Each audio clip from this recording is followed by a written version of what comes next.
Oi, mais um dia. Espero que hoje seja melhor do que ontem e amanhã seja melhor do que hoje. Você acredita que eu tinha gravado sobre essa minha meditação e no final eu acabei perdendo?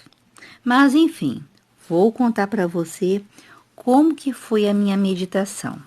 Eu fiz a meditação no capítulo 24 inteiro, desde o versículo 1 até o versículo 67 no livro de Gênesis. Você lembra que eu contei que Sara, ela faleceu e aí Abraão ele ficou preocupado com o filho, porque o filho não tinha esposa e ele já com uma idade já avançada, e ele estava preocupado com o futuro do filho. E Abraão já tinha sido abençoado em tudo, ele tinha muitas posses, então era uma pessoa muito poderosa naquela região. E aí Abraão chamou o servo, um servo de confiança, e falou o seguinte: Olha, eu preciso que você vá lá na minha cidade, que tem toda a minha descendência, e eu quero que você escolha uma moça para poder casar com meu filho. Aí o servo pensou: Ah, então, senhor, eu vou levar o Isaque para poder ele selecionar uma esposa.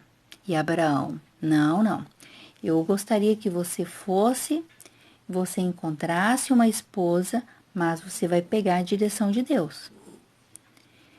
E aí o servo, ele obedeceu, aí o Abraão, naquele momento, falou bem assim: Olha, eu quero que você coloque uma das suas mãos debaixo da minha coxa, para poder jurar que você vai trazer esta esposa para o meu filho. Porque antes não tinha esse contrato como que tem hoje. Aí o servo pegou os camelos e seguiu a viagem. E aí imagina a cabeça do servo, né? Como que eu vou escolher uma esposa pro filho do meu patrão, sendo que eu nem conheço? Quem que será que os pais eles vão permitir estar levando uma moça entregar essa filha para mim, que eu sou desconhecido, e ainda para poder levar, para poder casar com o filho de Abraão? Aí ele, seguindo a viagem, aí ele chegou perto de um poço. E um certo horário, as moças, elas passavam no poço para poder retirar água, para poder levar para casa, né? E suprir a necessidade da família. E aí, um certo horário, o servo observou as moças chegando e aí ele pediu a Deus: Meu Deus, como que eu vou me aproximar, escolher a mulher certa? Aí Deus falou com ele: Olha, aquela que te oferecer água e matar a sede dos camelos, essa é a esposa certa pro Isaac. Então tá.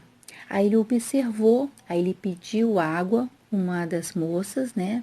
Para as moças, na verdade, e uma delas ofereceu água. E aí ele ficou em silêncio e pensou: essa é a esposa pro Isaac. Aí ele perguntou quem que era o pai e realmente, né, é da linhagem de Abraão. Aí naquele momento ele pegou as pulseiras de ouro, colocou no braço dela. Ela ofereceu um local para ele poder passar a noite. E aí, é claro, ela foi para a casa dela, ela contou o que tinha acontecido. E o servo ele foi lá na casa dos pais. Só que ela tinha a mãe e o irmão, né, que tomava conta da família, que se chamava Labão. Aí chegando na família dessa moça, e essa moça se chamava Rebeca, a família fez um jantar para ele.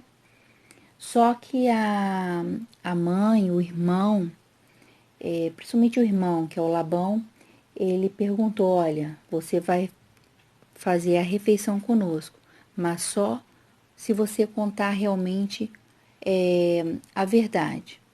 O que realmente você veio fazer aqui?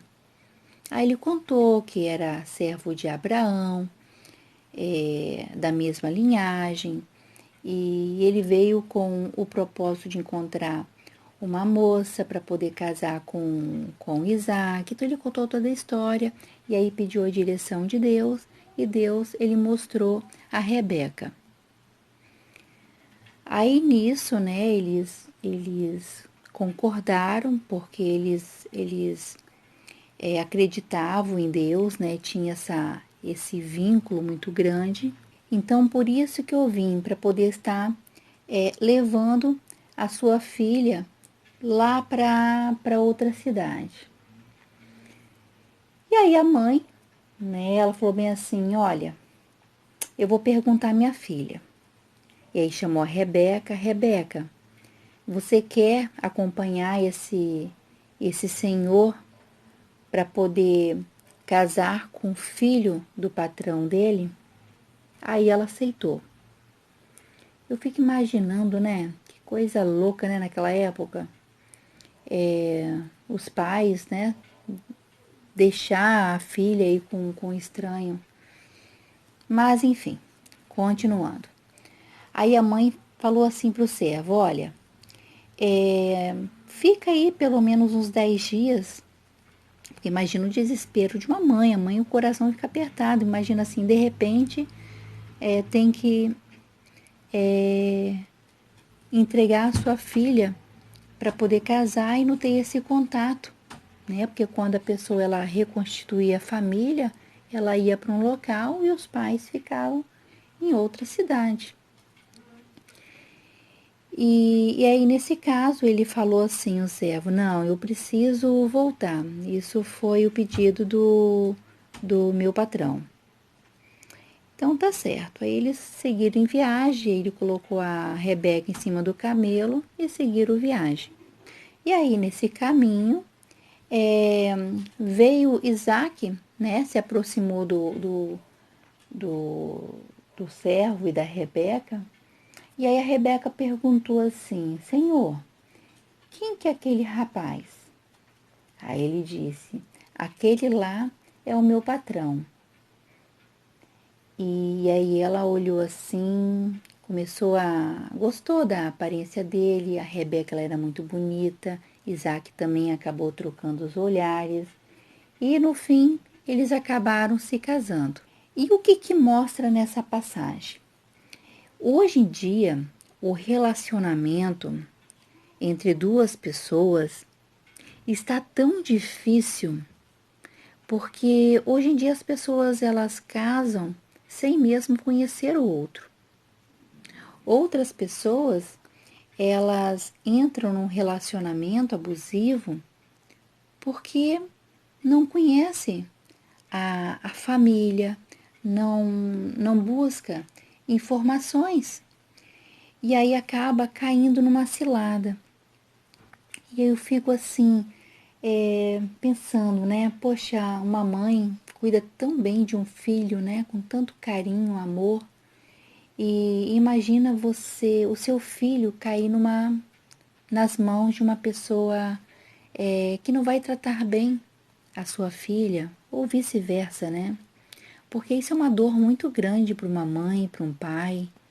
E hoje em dia a gente vê tantos noticiários, né, de tragédias, de assassinatos, mãe que mata filho, filho que mata mãe. Ou seja, tá tudo bagunçado. Eu digo que o amor, ele acabou se esfriando, né? E aí, essa reflexão me fez pensar nisso. Então, assim, se você está solteira, peça sempre direção a Deus. Olha, meu Deus, me mostre uma pessoa boa, uma pessoa reta, porque Deus ele vai responder. Porque eu sei que hoje em dia as moças, né, é, elas acabam arranjando um namoradinho aqui, outro namoradinho ali, e na verdade não tem aquele compromisso sério. e vice-versa, tanto as mulheres como os homens. E com isso, a, a mulher, eu vejo assim que ela perdeu um pouco o valor, né? Olhando lá atrás. Ao mesmo tempo, ela ganhou espaço, mas ela também perdeu valores.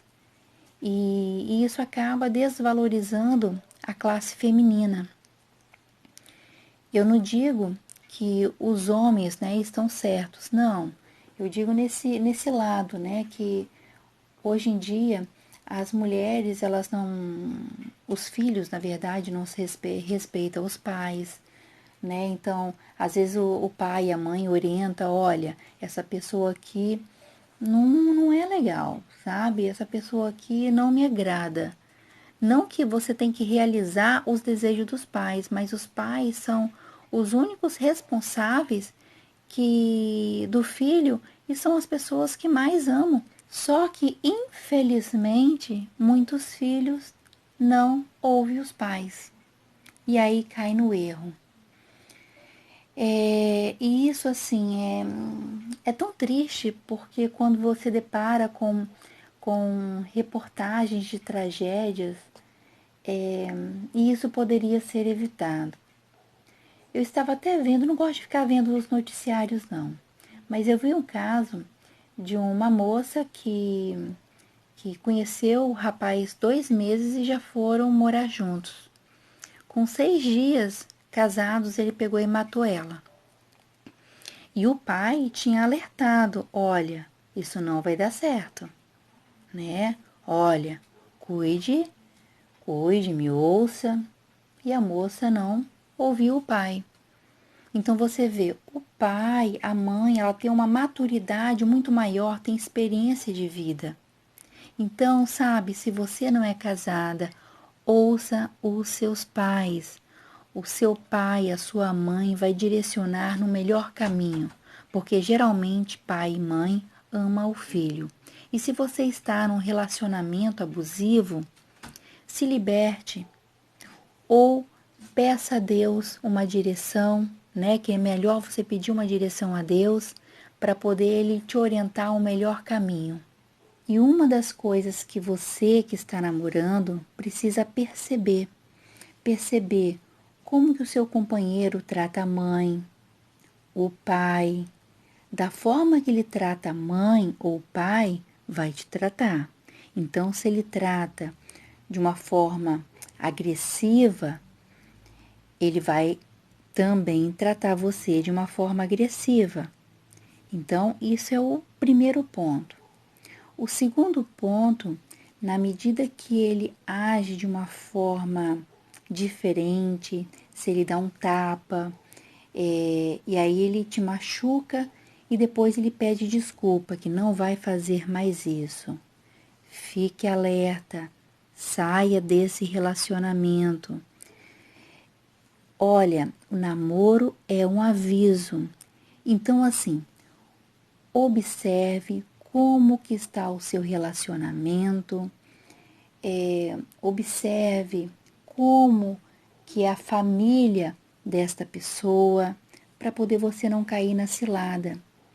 Porque é muito mais fácil você separar enquanto nesse momento de namoro do que quando você entra num casamento, porque envolve filhos e aí traumas. Então acaba sendo um círculo de conflitos. Então essa é a dica que eu tinha que passar para você.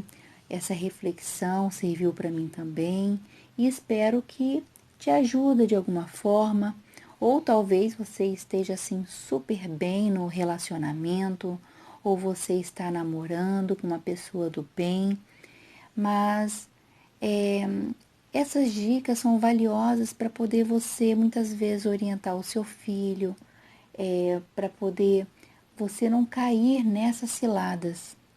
Então desejo um ótimo dia aí para você e até amanhã.